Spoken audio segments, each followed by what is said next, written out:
Cartoon story.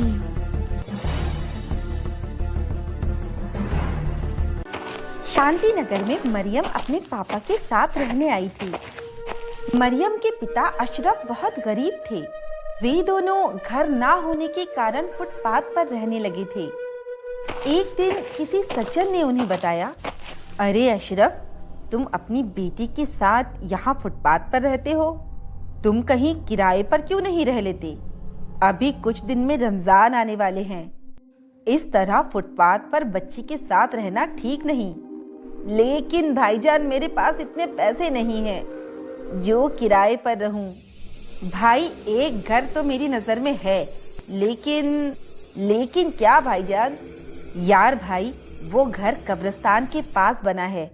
लोगों का कहना है कि वहाँ किसी चुड़ैल की रूह भटकती है। इसी वजह से कोई रहने नहीं जाता वहाँ पर। उसका किराया भी मात्र 50 रुपए है। भाईजान, मैं रहने जाऊंगा, मुझे वो घर दिलवा दो। अल्लाह के करम से कोई बला नहीं आएगी मेरे पास।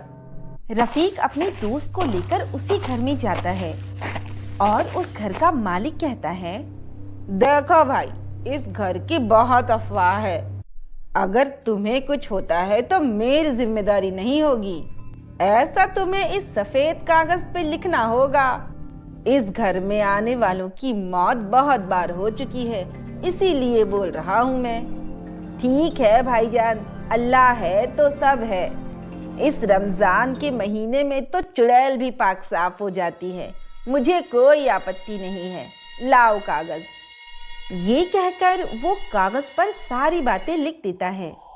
अशरफ और मरियम उस घर की साफ सफाई करते हैं। उस घर के ठीक सामने एक कब्रिस्तान था। मरियम बड़ी बहादुर बच्ची थी। वो इन सब बातों पर ध्यान नहीं देती थी। कुछ दिन बीतने के बाद रमजान का पाक महीना लग जाता है।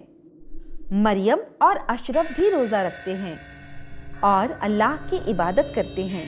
एक दिन की बात है, अशरफ ने अपनी बेटी से कहा, बेटी मरियम, मैं आज रात थोड़ा लेट हो जाऊंगा।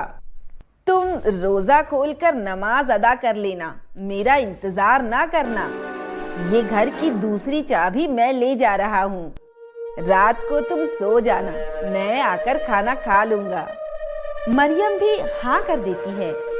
मरियम ने पूरे दिन रोजा रखा और शाम को रोजा खोला और इबादत की। रात हो चुकी थी। तभी दरवाजे पर किसी ने जोर से दस्तक दी। कौन है? अब्बू, आप हैं क्या? किसी ने कोई आवाज नहीं दी तो मरियम ने बाहर जाकर देखा तो उसे कोई नहीं दिखाई दिया। जैसे ही उसकी नजर कब्रिस्तान पर पड़ी तो उसने देखा कोई बैठा हुआ है। वो उसके पास जाकर बोली, कौन है आप? अभी आपने मेरे घर का दरवाजा क्यों खटखटाया? जैसे ही वो औरत पीछे मुड़कर देखती है तो मरियम के होश उड़ जाते हैं। वो एक खौफनाक चुड़ैल थी जिसने मरियम को पकड़ लिया और बोली, तू मेरा निवाला बनेगी आज। नहीं, रमजान के पाक महीने में किसी की जान लेने वाले को अल्लाह पाक छोड़ते नहीं है। और तुमने अगर एक रोजदार को खाया तो जहन्नम की आग में जलोगी। रोजा? ये क्या होता है? हम चुड़ैल वर्षों से इसी कब्रिस्तान में यहाँ रहने आए लोगों को खा जाते हैं। तब तो कुछ नहीं हुआ हमें। देखोगी हम कितनी चुड़ैलें हैं यहाँ पर। उसके इतना कहते ही बहुत सारी चुड़ैलें आ जाती हैं और मरियम को घेर लेती हैं। तब मरियम कहती है, देखो, मेरा रोजा है। अगर तुम लोगों ने मुझे खाने की कोशिश की तो अंजाम अच्छा नहीं होगा। इसीलिए अगर तुम्हें भूख लगी है तो मेरे रोजे खत्म होने के बाद मैं तुम्हें खुद अपने आप को सौंप दूंगी। लेकिन रोजे रखने से होगा क्या जो तू रख रही है? रोजा तो किस्मत वाले रखते हैं और अल्लाह पाक के बंदे ही इसे कर सकते हैं। अगर तुम्हें इस चुड़ैल की जिंदगी से आजादी चाहिए तो तुम्हें भी रोजा रखना चाहिए। वो चुड़ैल मरियम की बात मान लेती है और जैसा मरियम करती है वैसा ही करने लगती है।